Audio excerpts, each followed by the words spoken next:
Evangelho de Lucas, capítulo 18, do verso 1 até o verso 8. Disse-lhe Jesus uma parábola sobre o dever de orar sempre e nunca esmorecer. Havia em certa cidade um juiz que não temia Deus e nem respeitava homem algum. Havia também naquela mesma cidade uma viúva que vinha ter com ele, dizendo: julga a minha causa contra o meu adversário.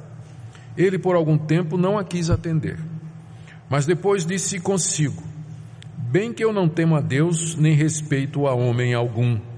Todavia, como essa viúva me importuna, julgarei a sua causa, para não suceder que, por fim, venha molestar-me. Então disse o Senhor: considerai no que diz esse juiz iníquo.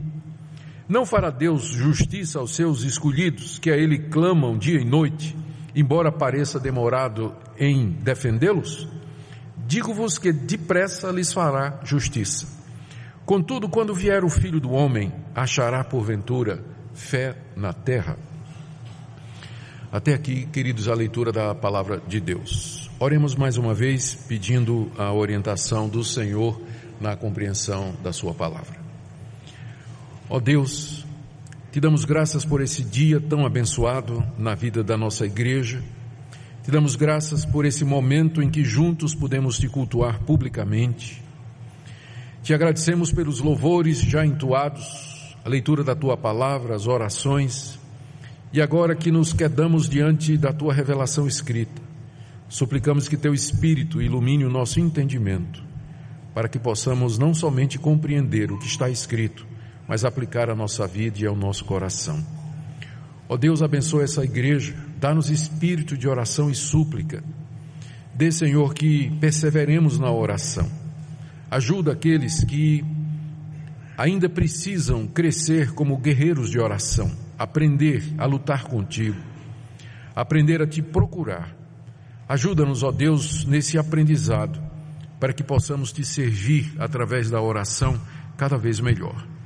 É o que nós te pedimos em nome de Jesus. Amém. Queridos, essa passagem que nós lemos faz parte do ensino de Jesus a respeito da sua vinda. Esse ensino ele começa no verso 20 do capítulo anterior, quando os fariseus chegaram a Jesus e perguntaram: quando é que o reino de Deus virá? Isso porque o Senhor Jesus ensinava constantemente a respeito do reino de Deus. Então os fariseus perguntaram: esse reino que tanto o Senhor fala, ele vem quando? E Jesus respondeu aos fariseus no verso 20 da seguinte maneira: não vem o reino de Deus em visível aparência, nem dirão ei-lo aqui ou lá está, porque o reino de Deus está dentro de vós. A primeira resposta de Jesus foi que o reino de Deus era uma realidade presente. Quando ele diz o reino de Deus está entre vós, ele não estava dizendo que o reino de Deus está dentro de vocês, mas o reino de Deus está aí no meio de vocês, porque ele estava falando aos fariseus. E os fariseus, com certeza, como o Novo Testamento nos ensina, pelo menos a maioria deles, não queria de fato o reino de Deus, ou não tinha o reino de Deus neles. Então, quando Jesus diz o reino de Deus está entre vocês, ele quis dizer o reino de Deus já está aqui no meio. Vocês é que não estão vendo. O reino de Deus está aqui porque o rei, que sou eu, já cheguei, já inaugurei o reino. Mas o ensino de Jesus a respeito do reino de Deus não era somente de que o reino já havia sido inaugurado e que já estava presente com a sua chegada aqui nesse mundo. Jesus reservou para os seus discípulos, note a partir do verso 22 do capítulo 17, reservou para os seus discípulos o ensinamento de que esse reino, que já foi inaugurado quando ele veio, quando ele esteve aqui, ele ainda virá. Já está presente, mas ainda não completamente. O reino ainda virá em glória, virá em poder. E Jesus passa a explicar isso aos discípulos. A partir do verso 22 até o verso 24, Jesus diz que o reino haverá de vir de maneira súbita, poderosa e visível. como está aqui nesses versículos mencionados. Ele inclusive usa a ilustração no verso 24 de um relâmpago. Ele diz que assim como um relâmpago sai de uma extremidade do céu, clareia toda a sua extensão e vai até o outro, assim também será a vinda do Filho do Homem. O reino de Deus já está entre vocês, mas ele ainda não veio plenamente. Ele virá plenamente quando eu voltar. E em seguida Jesus explica que antes do reino vir completamente, antes que ele regresse, é preciso primeiro que ele morra. Verso 25, importa que primeiro o Filho do Homem padeça muitas coisas e seja rejeitado por essa geração. Jesus está ensinando aos discípulos que ele primeiro tem que ser rejeitado pelos judeus, ele vai morrer crucificado, mas ele vai ressuscitar dos mortos, vai subir aos céus e depois de um tempo ele haverá de vir. E quando ele vier, ele virá como relâmpago, em vez daquela presença silenciosa e invisível que ele disse aos fariseus. O reino de Deus já está aqui entre vocês, vocês é que não estão vendo, mas ele virá de forma visível e então todo olho verá. Então todo mundo virá, mas antes disso, e aqui ele está falando para os discípulos, é preciso que eu sofra muito, é preciso que eu padeça na mão dessa geração. E aí o Senhor, do verso 26 em diante, ele usa dois momentos da história do Antigo Testamento para explicar que a sua vinda, ela será súbita, repentina, de surpresa, trazendo juízo sobre a humanidade. O primeiro exemplo é o de Noé, está aí do verso 26 até o verso 27. Ele diz, olha, como foi lá nos dias de Noé, enquanto Noé preparava a arca, o mundo inteiro estava se divertindo. Jesus diz aqui que nos dias de Noé eles comiam, bebiam, casavam e davam-se em casamento, e ninguém percebeu quando de repente veio o dilúvio e matou todo mundo. Alguém deve ter dito, é só uma nuvem. E o dilúvio veio e acabou com toda a raça humana, com exceção de Noé. Eles não esperavam. Foi de repente, de surpresa, o juízo de Deus veio sobre eles. Jesus disse, vai ser assim a minha vinda.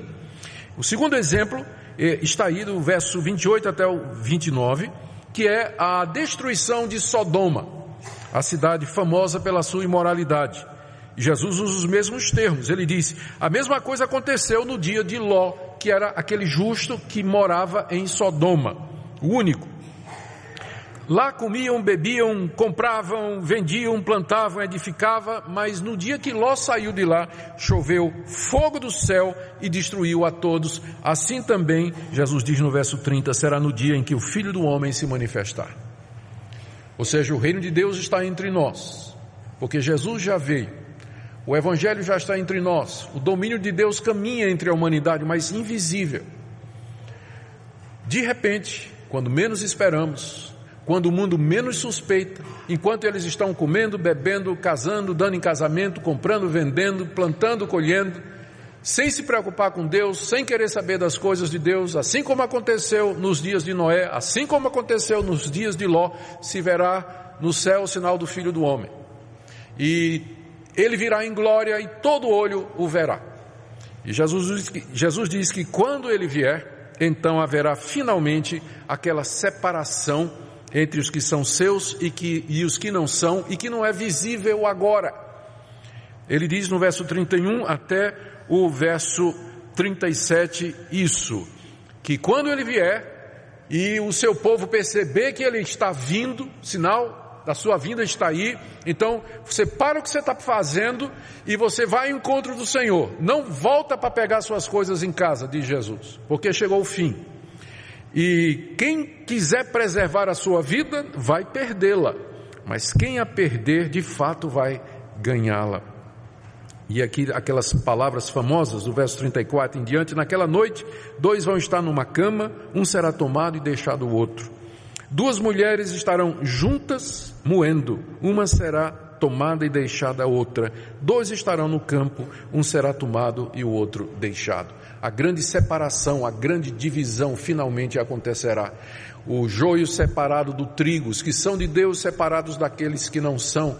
Isso tudo acontecerá na vinda do Senhor Jesus, e naquele dia o Senhor Jesus haverá de fazer justiça. Ele haverá de estabelecer o seu reino finalmente. Mas às vezes parece que isso demora. Já fazem 2000 anos que ele disse essas palavras. Já na época, já no primeiro século, os cristãos já olhavam ansiosos para o futuro e se entreolhavam perguntando: por que ele demora? Por que a sua promessa não se cumpre? Por que Deus tarda realizar aquilo que ele prometeu? Por que o seu reino não vem de maneira final e a justiça é estabelecida? Enquanto o tempo passa, os ímpios continuam a fazer injustiça, a opressão continua acontecendo, o mal prospera, e os servos de Deus, aqueles que temem a Deus, passam por angústias e dificuldades. Quando é que o Senhor Jesus vai voltar? E aí a gente desanima. A gente desanima porque parece demorado, parece distante. Por que ele tarda? Por que ele demora? E a nossa tendência é desanimar.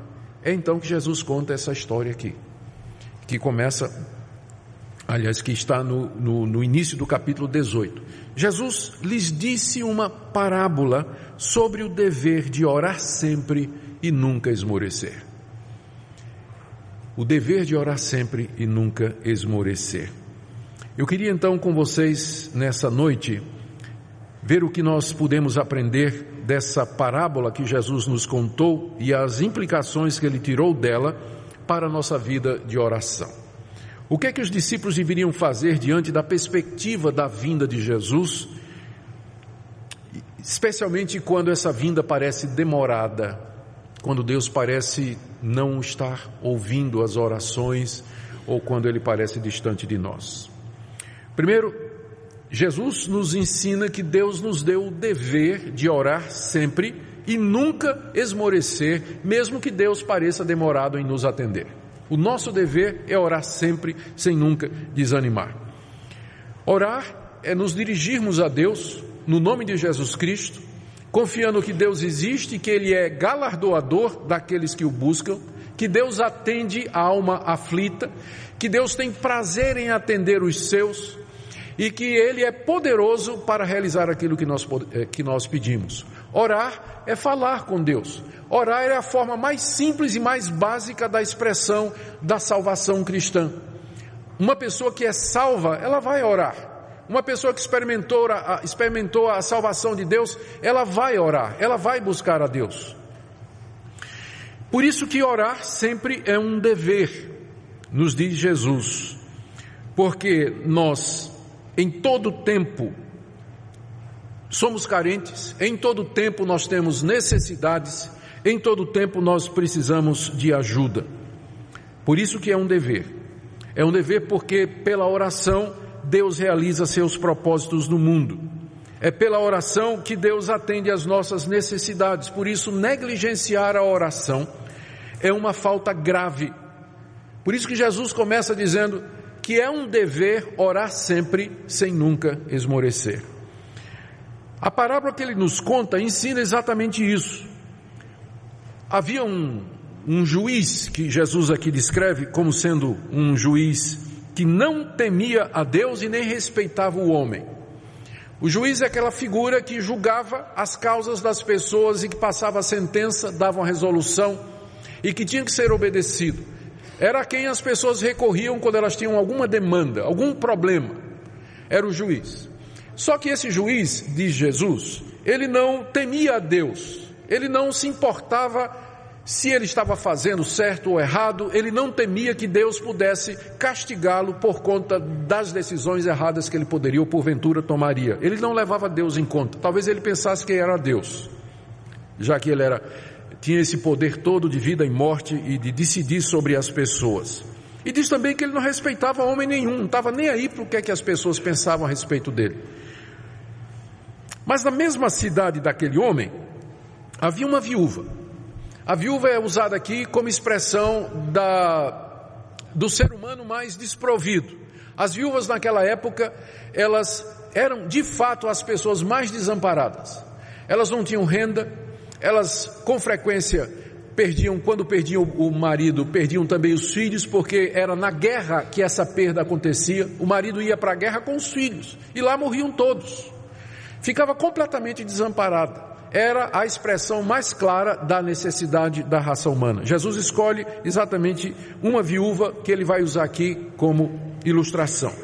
E essa viúva estava sendo perseguida por alguém, tinha um adversário.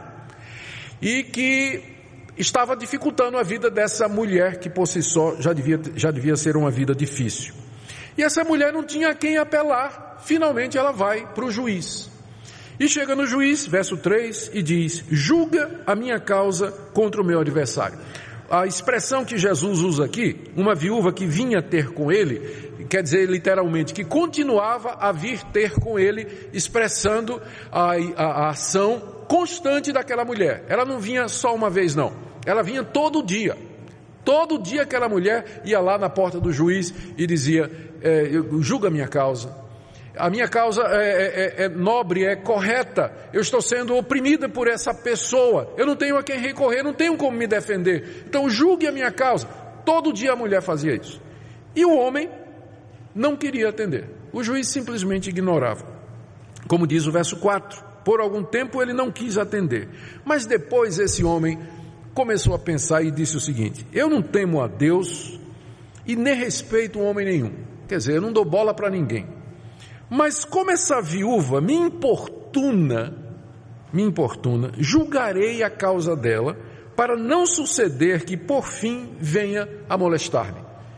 Por enquanto é só importunação. Daqui a pouco eu vou ficar muito chateado, eu vou ficar molestado por essa importunação. Então antes que essa mulher se torne um espinho na carne para mim, eu vou resolver o caso dela, porque eu não aguento mais essa mulher todo dia na minha porta dizendo: julga a minha causa, julga a minha causa, julga a minha causa.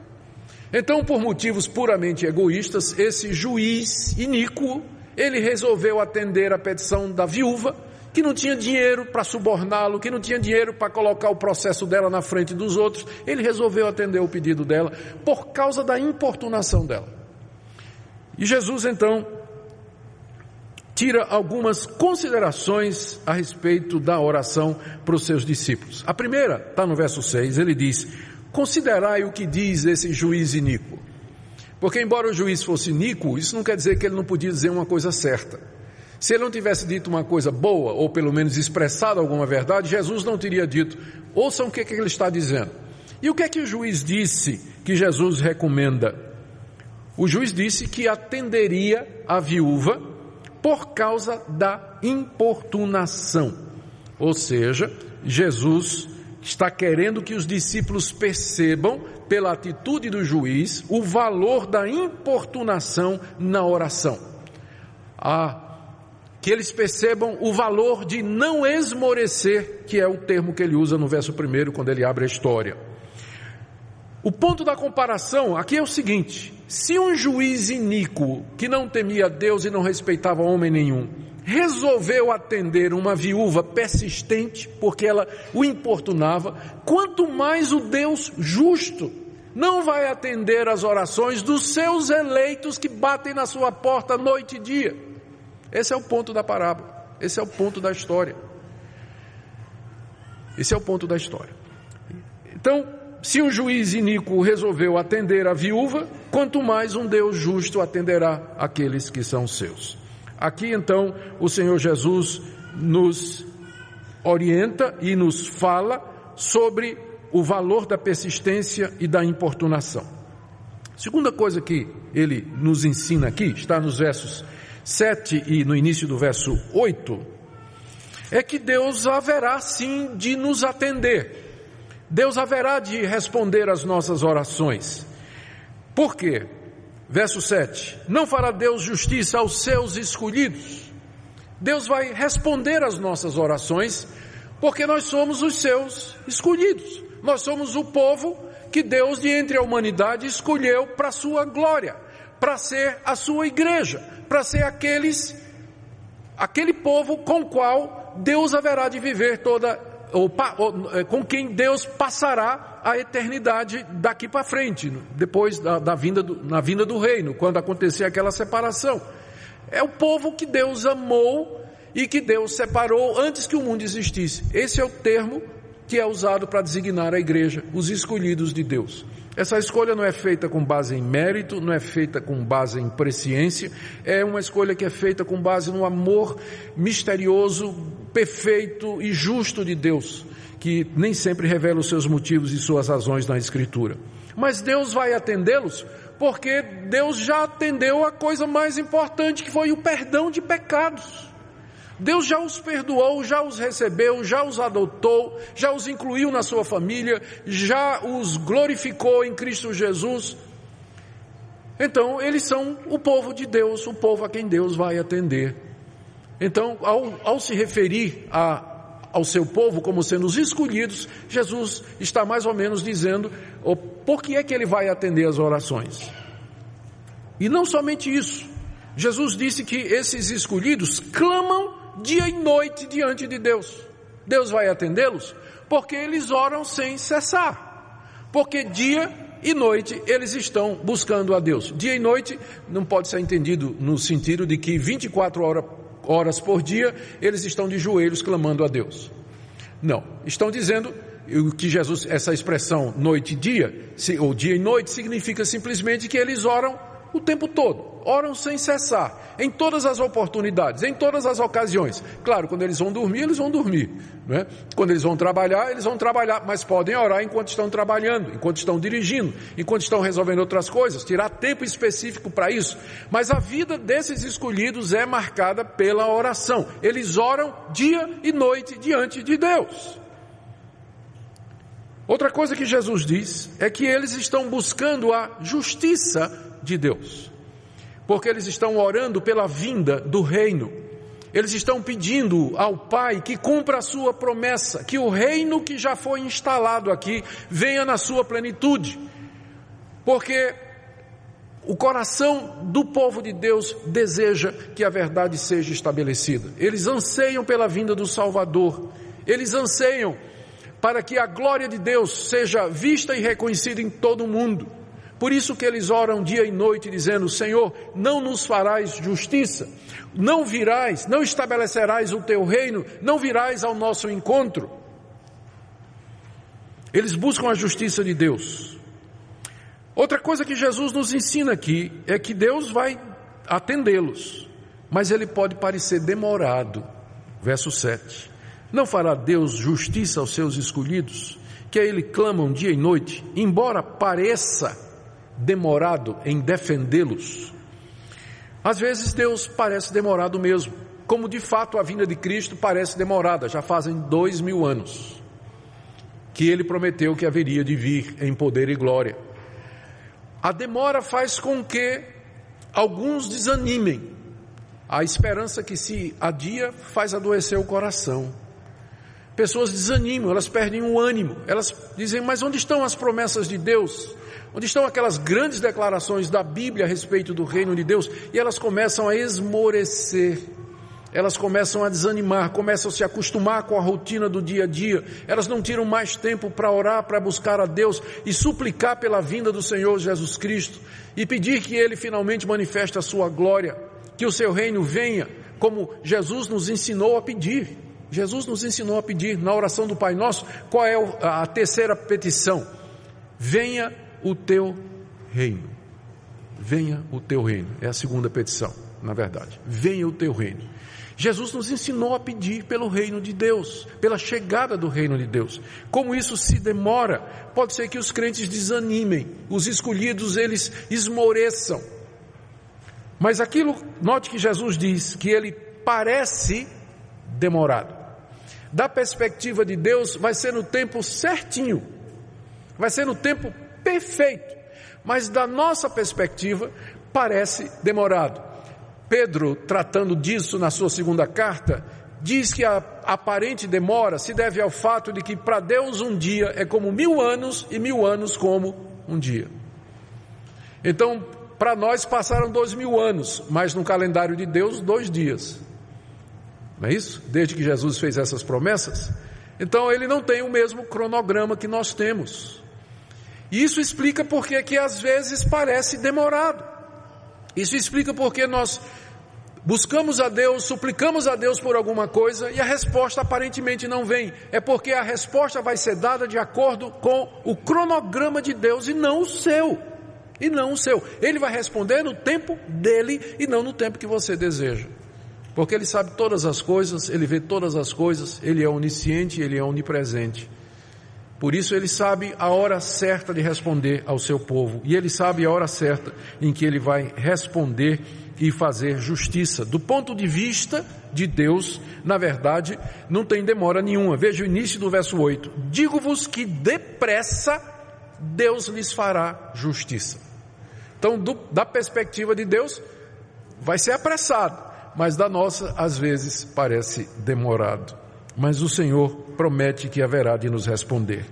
A última palavra de Jesus sobre esse tema aqui está no final do verso 8, quando ele diz: contudo, quando vier o Filho do Homem, achará porventura fé na terra? Em outras palavras, vocês estarão perseverando quando eu voltar? Quando ele diz, será que eu vou encontrar fé na terra? Ele está pressupondo que para orar você precisa de fé, não é isso? Para orar você precisa de fé. Então, quando ele vier, haverá pessoas orando, crendo, buscando a ele? Ou será que a sua igreja terá desistido, terá desanimado, se tornado mundana, abandonado a confiança nas promessas de Deus? É o que a Bíblia chama de apostasia.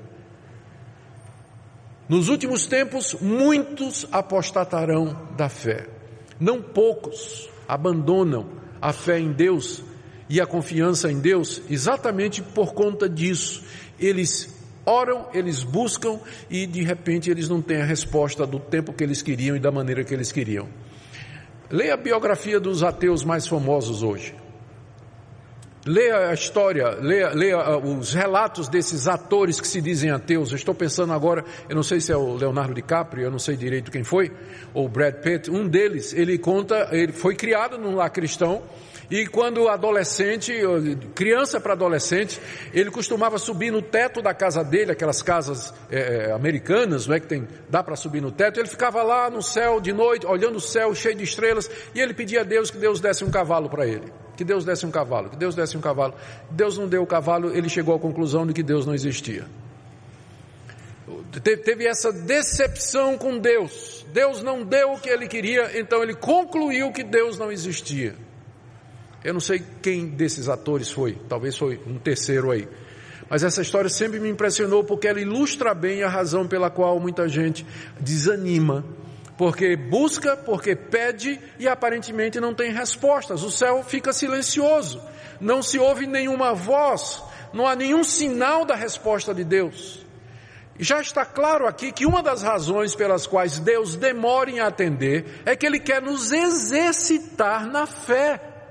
Se Deus nos desse tudo o que nós quiséssemos na hora, quem de nós aprenderia a perseverança? Quem de nós aprenderíamos a importunação? Quem de nós aprenderíamos a pedir e continuar pedindo e não desistir, continuar confiando? Ora, Deus está muito mais interessado em nos ensinar a ser cristãos maduros do que atender os nossos pedidos. Por isso que os pedidos demoram. É por isso que eles demoram mesmo. E é por isso que às vezes Deus não dá. Ele quer saber se você o ama pelo que Ele é ou se por aquilo que você pode obter dele. Ele parece demorado por várias razões, mas há uma promessa aqui, de que finalmente Deus vai responder todas as nossas orações. O Senhor Jesus voltará em glória, e todos os anseios do nosso coração serão cumpridos. Até que Ele volte, a nossa atitude tem que ser a atitude de orar sem cessar, perseverar na oração. Eu quero concluir com algumas aplicações. Primeiro, embora Deus seja soberano, fica muito claro aqui do que Jesus está nos ensinando, embora Deus seja soberano, todo-poderoso, onisciente e onipotente, Ele determinou a oração perseverante como dever do seu povo até a vinda de Jesus. Deus não precisa das nossas orações, com certeza não. Ele não precisa das nossas orações para fazer o que Ele quer, mas na sua sabedoria, Ele determinou que Ele nos ouviria e nos abençoaria através da oração. Ele estabeleceu isso. Portanto, a oração é peça fundamental, é um exercício crucial, indispensável na nossa vida como cristãos aqui nesse mundo. Porque Deus, se Ele quisesse, Ele nos abençoaria sem que nós nem pedíssemos. Aliás, tem ocasiões em que Ele faz isso. A gente nem pediu, já chegou. Mas o meio normal, comum, regular, pelo qual Deus atende as nossas necessidades, supre as nossas falhas, e o que nós dependemos dele é mediante a oração. É mediante a oração. Isso é muito claro no que nós acabamos de ler aqui. Outra aplicação aqui é que essa oração, Deus quer que seja perseverante. Deus quer que nós insistamos com Ele, que nós instemos com Ele, que nós o importunemos. Eu estava lendo um comentário e, como eu não tive tempo de dar uma checada aqui, eu resolvi que não ia nem mencionar, mas acabou vindo aqui, eu vou mencionar. Parece que essa palavra importunar, ela é a tradução de uma palavra hebraica que significa deixar alguém com o olho roxo. Eu achei tão pitoresco isso, né? Em que sentido uma pessoa importunada fica de olho roxo? De tanto chorar de raiva, provavelmente, né, que está sendo importunado, ou porque a pessoa que está importunando, eu pensei, deu um direto no olho da pessoa, né? Eu não sei, mas parece que de fato, essa é a figura que está por detrás da palavra hebraica, de onde veio a palavra grega que significa importunar. Eu prometo que eu vou dar uma pesquisada para ver se é verdade mesmo, porque eu achei muito interessante para ser verdade, mas faz todo sentido, não é? A perseverança, ela é ensinada claramente em toda a palavra de Deus. Mais uma aplicação aqui, ou uma explicação. É preciso fazer a diferença entre perseverar na oração e aquilo que o próprio Jesus condenou, chamando de vã repetição. Ali em Mateus capítulo 6, o Senhor Jesus diz: quando vocês orarem, vocês não vão usar de vãs repetições como gentios que pensam que pelo muito falar eles serão ouvidos. É claro que o que Jesus estava proibindo aqui não é o que ele está recomendando aqui. O que ele está proibindo ali é as pessoas ficarem repetindo palavras como se a repetição em si tivesse algum poder mágico para mover a mão de Deus ou inclinar o coração dele. Como algumas pessoas costumam fazer, pegam uma reza e fica repetindo aquela reza 20 vezes, 30 vezes. Imagine como Deus se sente.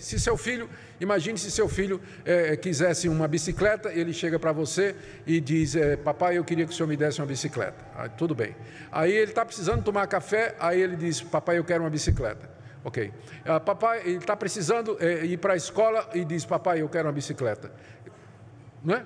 Então, tem gente que pensa que porque repete aquela fórmula, né, 30 vezes, 40 vezes, Deus vai atender por causa da repetição. Fica pensando no pai que o filho vem dizendo, repetindo a reza, quando as necessidades são completamente diferentes daquilo que ele está pensando, daquilo que ele está querendo.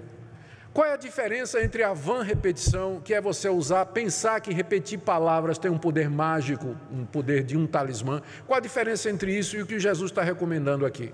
É que na importunação, você argumenta com Deus. Na importunação você diz: Deus, por que o Senhor está demorando? Por que o Senhor não atende a minha oração? Veja como eu estou aflito, como eu estou necessitado. Olhe para aquela pessoa pela qual eu estou intercedendo, as dificuldades que aquela pessoa está passando. O Senhor prometeu que atenderia às necessidades.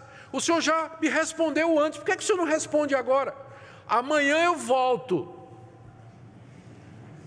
E no dia seguinte lá está você de novo: Senhor, ontem eu pedi isso para o Senhor, e o Senhor não respondeu. E eu queria saber do Senhor, por que o Senhor não respondeu? Será que eu estou pedindo da maneira errada? Sonda o meu coração, Senhor. Tem algum motivo errado em mim? Por que o Senhor demora em atender a minha petição? E aí vai, no dia seguinte a mesma coisa. Feito a viúva batendo na porta do juiz. É isso que é importunar a Deus. É isso que é perseverar na oração. É isso que é se agarrar com ele e dizer como Jacó disse ao anjo no val de Jaboque: não te deixarei ir enquanto não me abençoares. Não te deixarei ir enquanto não me abençoares. Eu termino aqui com uma palavra a você que não tem recebido resposta de Deus. Talvez a demora já é a resposta. Talvez a demora já seja Deus dizendo para você que tem coisas mais importantes a serem aprendidas do que aquilo que você pensa em obter pela sua oração. Talvez você tenha insistido com Deus por uma determinada coisa e a demora de Deus tenha obrigado você a se perguntar: por que é que está demorando? Eu estou pedindo a coisa certa? Estou pedindo pelos motivos errados? Pelos motivos certos? Então a demora em si já é uma resposta. Que Deus quer que nós olhemos para nós mesmos, que nós examinemos as nossas orações, que nós vejamos as nossas intenções. O que Ele não quer é que você esmoreça, o que Ele não quer é que você desista, mas Ele quer que você todo dia esteja na porta dEle, batendo e dizendo: julga a minha causa contra o meu adversário. Ouve a minha oração, Senhor, porque não tenho a quem mais recorrer. Perseverar na oração até a vinda do Senhor Jesus. E eu termino perguntando àqueles que estão aqui nessa noite e que não oram: como é que você pretende ser salvo dos seus pecados? Como é que você pretende ter perdão de pecados se nem isso você pede? Se você não chega diante de Deus, o Todo-Poderoso, que é capaz de fazer você infeliz eternamente no inferno, se você não chega para Ele, se humilha e diz: tem misericórdia de mim, pecador, perdoa os meus pecados, muda a minha vida, como você espera ser salvo? Como é que você espera ir para algum lugar bom depois da morte, se você não fala com aquele que pode decidir para onde você vai depois da morte?